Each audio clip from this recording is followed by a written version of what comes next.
అయితే ఒక తండ్రికి కొడుకుని కోల్పోయినటువంటి ఆ బాధను దూరం చేయడానికి మీరు చేసిన సేవలను ఏ రకంగా చూడాలి? తండ్రికి, కొడుకుని కోల్పోయిన బాధ నేను జేసిన సేవతో పోలేదండి.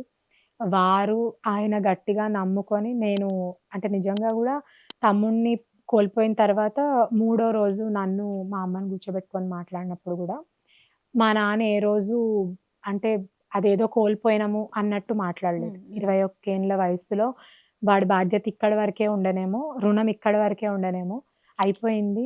నా బాధ్యత ఇంకా చాలా ఉంది. నన్ను నమ్ముకొని ముందుకొచ్చిన కార్యకర్తలున్నారు. నేను పార్టీకి ఇంకా చాలా చేయాల్సుంది. హ్మ్. అని మా అమ్మని గూడా నిన్ను నమ్ముకొనున్న కుటుంబ సభ్యులున్నారు. నా వైపు జూస్తూ గూడా నీ కుటుంబం నీకున్నది. ఇక్కడికయిపోయింది. దీన్నిక్కడికే పట్టించుకోకుండా దేవుడు మనకింకా జీవితం ఇచ్చిండంటే ఇంకేదో కారణంతో ఇచ్చుండొచ్చు. ఆ కారణం మనం ముందుకు తీసుకుపోవాలి తప్పిస్తే ఇక్కడికి ఆగిపోవద్దు అని జెప్పడం జరిగింది. కాబట్టి ఆయన ఆ స్ఫూర్తి నింపేపటికే బండారు వైష్ణవ్ ఫౌండేషన్ మేము పెట్టగలిగినాం. హ్మ్. నేను నా సేవతో ఆయనకిచ్చిందేం లేదు. హ్మ్. వారి స్ఫూర్తే, వారి బలమే, వారి కాన్ఫిడెన్సే బండారు వైష్ణవ్ ఫౌండేషన్‌కి పునాది.